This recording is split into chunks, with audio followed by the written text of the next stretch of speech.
two championship contenders giving it everything. No, Mikey. No, Mikey. It's lights out. No, Mikey. And away we go.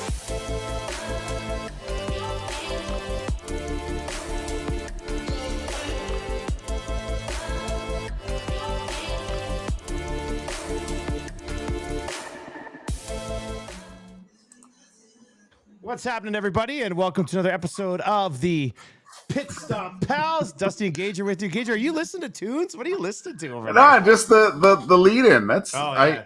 That little thing bangs, man. I love that. That is it great. actually really does. Yeah, that's just one of those like free tracks you can track down online, and then Eric threw in a couple of clips at just the right spot, and it's perfect. We are laughing. We are laughing. We are live with another episode of the Pit Stop Pals, episode 11 of season 2. We're going to recap the Hungarian Grand Prix, take a look ahead because we're a day away from more practice. So we'll get into that as well. Gage, I think what we have to start with here from this past weekend was qualifying was awesome. I thought qualifying was perfect. And not just because Red Bull didn't take the I thought qualifying just was an amazing event. Well, I was excited once I heard that they were going to use this format that start on the hards in Q3 and then Q2 goes to mediums and then softs for the final in Q3 or whatever, right? So I just it just with the cars and how they're set up, and I think we saw with Mercedes, at least when that car got on the softs, it was completely different than what it was on the hards. I felt like there was a little bit more strategy, and it kind of, in a sense, kind of leveled the playing field where it seemed like everyone could have had a great chance to move forward in qualifying. I hope they just use that going forward all the time. I just found it awesome.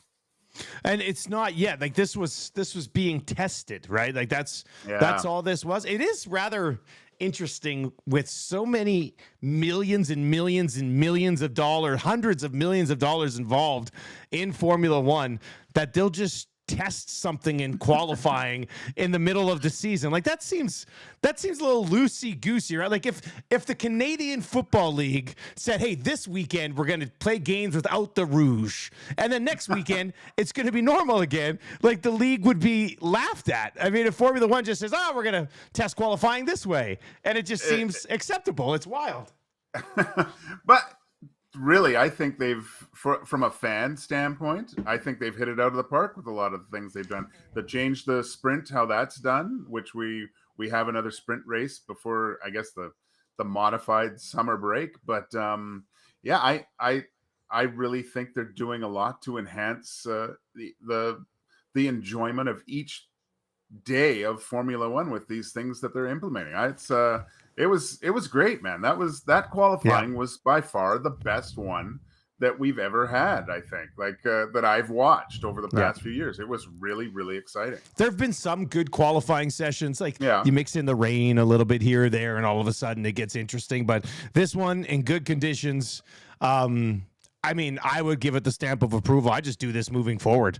I mean, not even like scheduling it to start next year. I'd just be like, okay, I think it worked out well for everybody. Let's just keep moving forward on it, because I thought it kind of gave them what they wanted. Now, what it did end up was it gave us Lewis Hamilton, who, even though he didn't light up any sort of sector along the way, when it was all said and done in the end, Gager, he ends up just squeaking past Verstappen for that first pole of the season for Lewis. Unfortunately for him, he pissed it away 20 seconds into the race. Like, it just, great start. The thing, I think, because from what I gather, Max started on the dirty part of the track, but he just somehow got so much traction. Not a great start from Lewis, and everyone wanted to see what was going to happen with Max and Lewis going into that first corner and what exactly was going to happen. But you could see, I've seen the helmet cams, Dusty. Max just waits for Lewis to brake, and then he brakes right away and just gets that corner. And then Lewis, trying to almost do a little bit too much, just falls back even further. unbelievable job from Piastri coming up Yes. into that first corner and then just ducking in early and all like.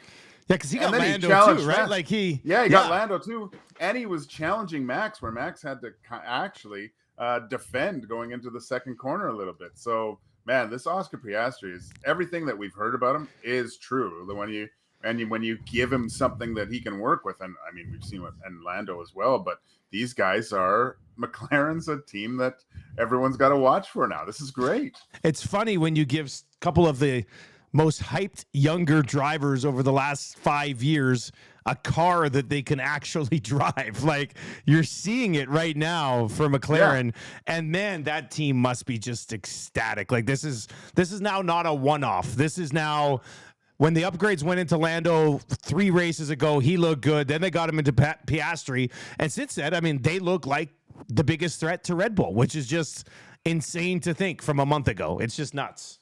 Yeah, no, and just Lando jumping a few places. Like he's ahead of Stroll, Piastri, Gasly, Albon, Hulkenberg, Bottas now, just with a couple good races, right? I'd like to see him. Like he's only 20 points behind Leclerc. It's a ways to go, but it's doable with Ferrari. Well, with Ferrari, 100%, it's something that they can possibly track down. We do. Well, let's continue to talk about this race, then we'll dive into some of the bigger picture standing stuff. So Lewis kind of lets us away. He did end up getting one spot back kind of later in the race. Thought he might take a little bit of run at Checo. Hey, how about Checo? I mean, I think he has to be pretty happy after the disasters that he's faced lately, working his way back to where he did and being on the podium. I mean, it's got to be a sigh of relief a bit for both him and Red Bull, doesn't it? Well, if we rewind to last week, we're all talking about Daniel Ricciardo and how safe is Checo's seat, right? And I think he answered the bell, Dusty. He came with a pretty good performance and just, again, a solid performance on the Sunday with the race where he was a machine. Kind of maybe cools the heels of all the Ricciardo taking his seat talk, at least for a week. But yeah, he's struggled for the past, I would guess, 4 races where he just hasn't looked like himself, not being able to get into Q3 and damaging the car. It just hasn't been going well. And like we've seen with Nick de Vries, if things start going south, you're going to get replaced, or things are going to, especially this time of year with the silly season, they're going to start talking about, well, maybe that seat's open for another driver. You mentioned Daniel Ricciardo in there, so let's dive into this, because disaster for Alpine at the beginning of this race. Both of their drivers get taken out. Ricciardo was kind of in that kerfuffle, and then all of a sudden was at the back of the pack. He ends up finishing 13th. He ends up finishing ahead of his teammate. And Gage, we were doing an oil stream together yesterday down in Beaumont at the Boston Pizza. Once again, thanks for having us out. Great time. But we were saying, we're like, if he doesn't get involved with Alpine early, I mean, there's a chance Danny Ricciardo scores points in that AlphaTauri, I thought. Completely unlucky how that accident happened. Joe actually, he had a software failure off the start, and just trying to get back into it, got into the dirty air, couldn't brake in time, and had that whole collision with Ricciardo and then the Alpines.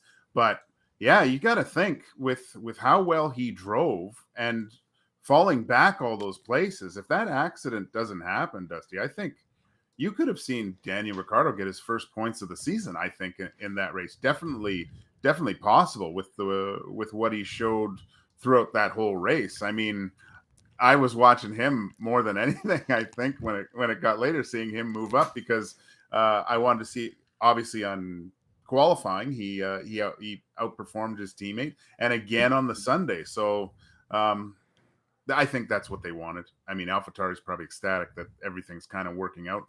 Looking forward to this next race, see if they can finally get some points, because basically that's the reason they brought him in, Dusty. They just felt with that de Vries, too many chances, no points. They need someone. AlphaTauri's dropping back in the constructors.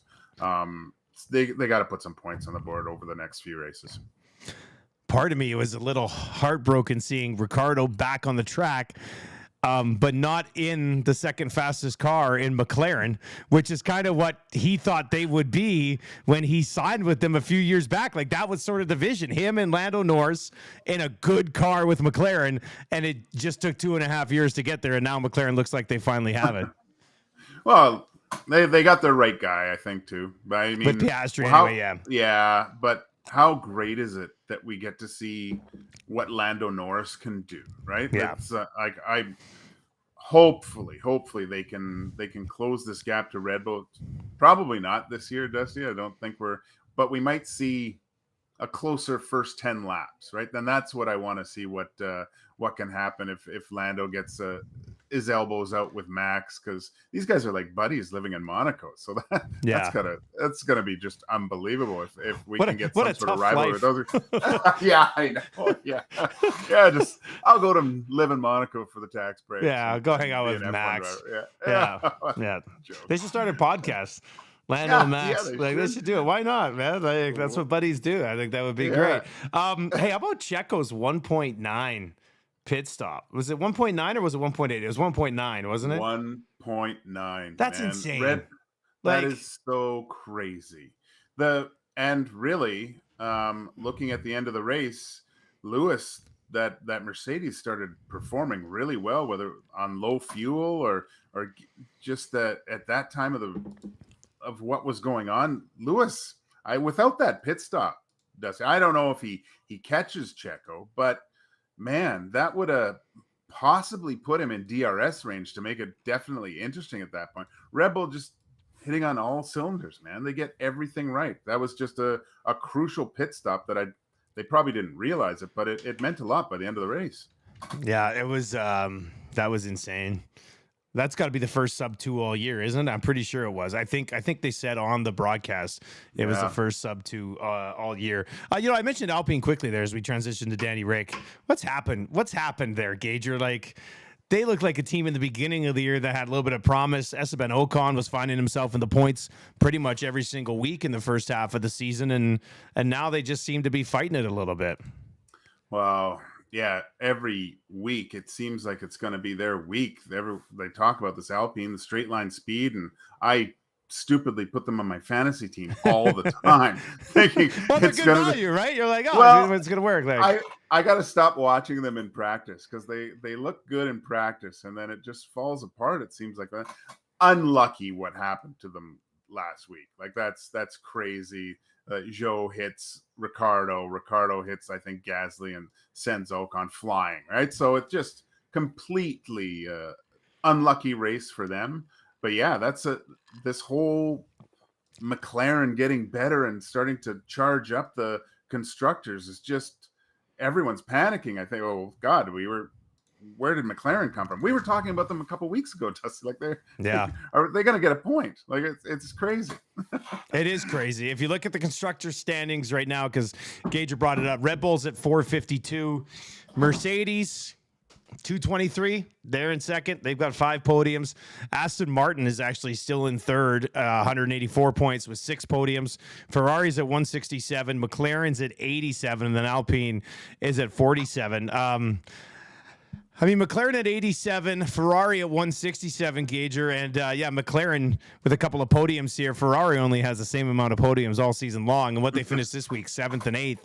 I mean, that's kind of where they've been relegated to now. They're kind of like that 4th team on the circuit right now. Yeah, it's it's amazing to see like AlphaTauri and Alfa Romeo at the bottom, and then Haas moving up like in that 8th spot too. I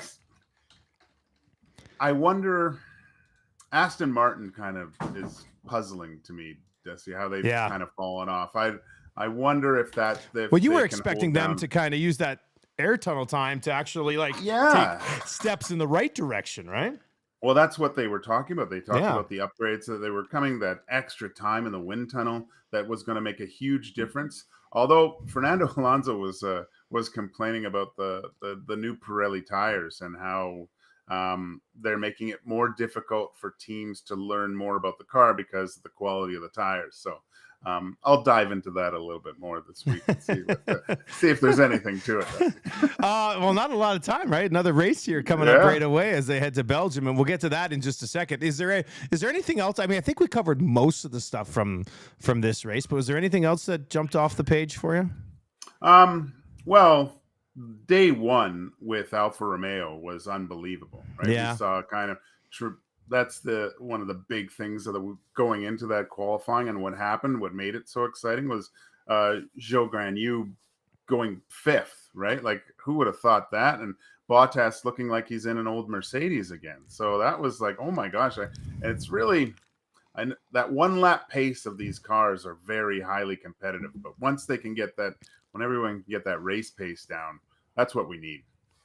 Yeah. What do you expect this week, man?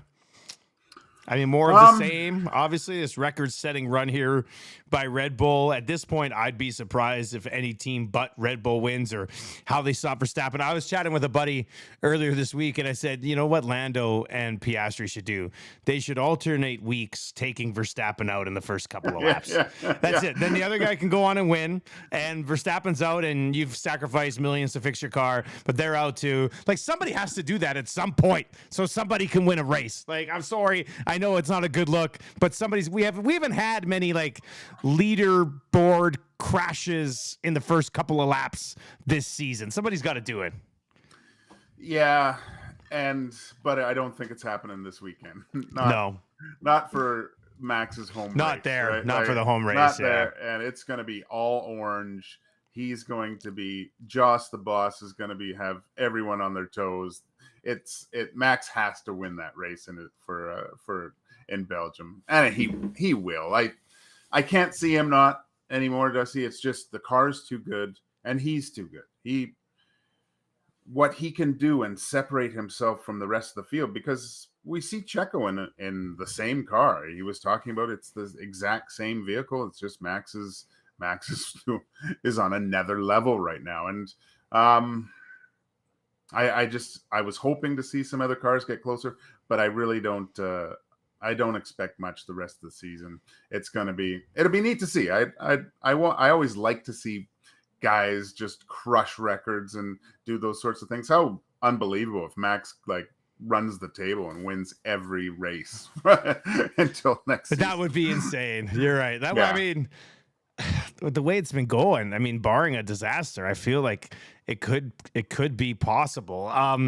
This Belgian Grand Prix is actually up right now over at Coolbet, and obviously with the PITSTOP Pals being part of the Nielsen Media Coolbet Network, Max Verstappen is minus 333 to win it, and he's minus 1,000 in the top 10. So, I mean, that's not even worth betting on. But, yeah. I mean, there's some interesting ones here. Lando Norris to finish in the top 3 is minus 118, which is pretty good money considering what's going on with Lando right now.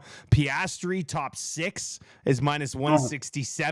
I think I really like that. It's not a huge return, but that seems almost automatic with what McLaren's been doing as of late. So there are some ways to find some value. I might actually reach out to the boys at Coolbet, put together a little PitStop Pals parlay for the race this weekend and see if we can actually bang out some decent value. And you can find all those F1 odds over at coolbet.com. What I need is Max to qualify in 14th, and then it'll only be minus 160 to win, and then you get the automatic. Here we are. I'm surprised. I'm surprised they didn't put Riccardo first points. I'd like that one. Well, let's see here. Top 10. So top 10 would get him points. Riccardo plus 300 in the top 10. Man, that's not too bad, actually. That's not too bad. The only other guys with plus money in the top 10 would be Albon at plus 135, Ocon at plus 150, Gasly plus 150, Bottas, and then Riccardo. So, yeah, I mean, that might be something. Nathan Uchaz, Big Uke, is in the Twitter chat right now saying PitStop Pals parlay game changer, and he's right. I'll talk to the boys at Coolbet. But I was gonna say episode 11 of season 2, and my man Tube Socks, who's a little graphics freak, he put together a new logo for the PitStop Pals. Tube Socks just keeps hammering out logos to me for all of my various projects, which I'm very much grateful for because he does great work and he's saving me thousands of dollars because I'm not even asking for these. But this one looks nice. So what do you think about this? As as far as a new Pit Stop Pals logo goes, like on the podcast page and things like that. I'm going to bring it up. It's going to pop up over my head here. So if you're listening, use your imagination. But if you're watching, let us know what you think. What do you think of this, Gager? It's sharp, man. I love it. It pops. The old school F1 car. Yeah, with like a grainy look to it. Yeah, with the old school. This is great. Yeah, I think it looks sharp. Done. For those of you listening to the podcast, first of all, give us a 5-star rating. We'd appreciate it. Second of all, I'll describe this logo. It's got like a black base with a red racing stripe with like white outlines down the middle of a square logo, and then an old F1 car with a little bit of a grainy finish, even though it's not like a photo. It's like a drawing of an old F1 car, and then in brown writing it says a Pit Stop Pals and the Nielson and Gage. And Big Uke says that is slick. I love the old school style. And he says it makes us seem distinguished, like yeah. Come on, we've been doing the podcast for a while, for 30 years. We're actually in season 31, episode 11. It's been going forever. So I like that. I think I'll make that. Switch. So huge shout out to Tube Socks for getting that popped up in the inbox yesterday. He goes, once again, an unsolicited graphic for something you're working on, and I was like, yes, thank you. This is awesome. So Gager, give me your podium prediction for what we're going to get this week. Oh, okay. Let's go, Max. I'm going to go Piastri. Woo! And I think Aston Martin's going to back Alonso third. Okay. All right. I might actually do a Pit Stop Pals podium parlay where I pick 3 guys to be on the podium. That'd be good value. That and if would we be hit good. it, that's actually actually a good thing. So I'll get Piastri in there. Piastri can be your pick on it, and then we'll go from there. So that should be a good one. All right, that's gonna do it for the episode of the Pit Stop Pals. Enjoy Max's home race. I'm sure he'll win by about 40 seconds. But we'll break it down again next week on the Pit Stop Pals. Gager, we'll talk to you then, buddy. All right, buddy. Take care. The 2 championship contenders giving it everything. No, Mikey. No, Mikey. It's lights out.